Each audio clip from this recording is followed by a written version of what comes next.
कुछ भी आप किए हो तो आप किसी भी हिंदुस्तान की कोई भी जॉब आप प्राप्त कर सकते हो। ठीक है, अब ऐसे सीजल उसमें से एक है। ठीक है, इसका नाम ही है कंबाइंड ग्रेजुएट लेवल है ना, स्टाफ सिलेक्शन कमीशन, यानी स्टाफ सिलेक्शन कमीशन की बात हो रही है तो आप किसी भी जॉब को प्राप्त कर सकते हैं। अब मुद्दा उठकर सामने ये आ रहा है कि ऐसे सीजीएल के लिए या सीपीओ के लिए किसी भी एग्जाम के लिए आपको 4 पोर्शन की तैयारी करनी होगी, 4 सब्जेक्ट्स, यानी कि इसमें आपको जो टीयर 1, टीयर 2, टीयर 3 जो एग्जाम होता है इसमें 3 पोर्शन नहीं बल्कि 4 पोर्शन की तैयारी करनी होगी। इसमें आपको मैथ्स भी पढ़ना है, राइट, इसमें आपको इंग्लिश भी पढ़ना है, राइट, इसमें आपको जीके जीएस भी पढ़ना है, इसमें आपको रीजनिंग भी पढ़ना है। तो आपको चारों पोर्शन की तैयारी करनी है, राइट। अब प्रश्न उठता है कि आपका सिलेक्शन कैसे होगा।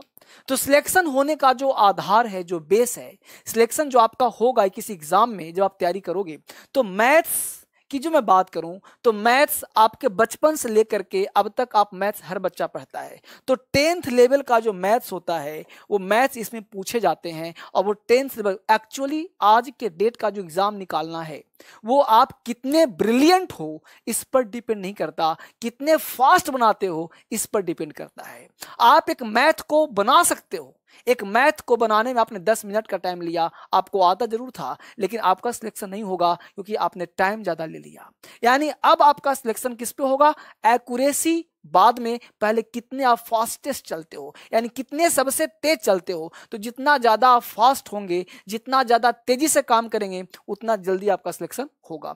तो मुद्दा ये उठता है कि 10th लेवल के मैथ से लेकर के आपको अप टू ग्रेजुएट जो भी आपके एग्जाम का डेट का संबंधित है, आपको प्रैक्टिस लेवल फास्ट होना चाहिए। तो मैथ्स की तैयारी आपका लेवल होना चाहिए। इंग्लिश की जहां तक बात करें यह भी 10th लेवल का ही होता है, लेकिन मुद्दा ये उठता है कि जब आप एग्जाम की तैयारी करते हो तो आपका इंग्लिश क्या होगा, इंग्लिश में बात करूंगा जस्ट अभी।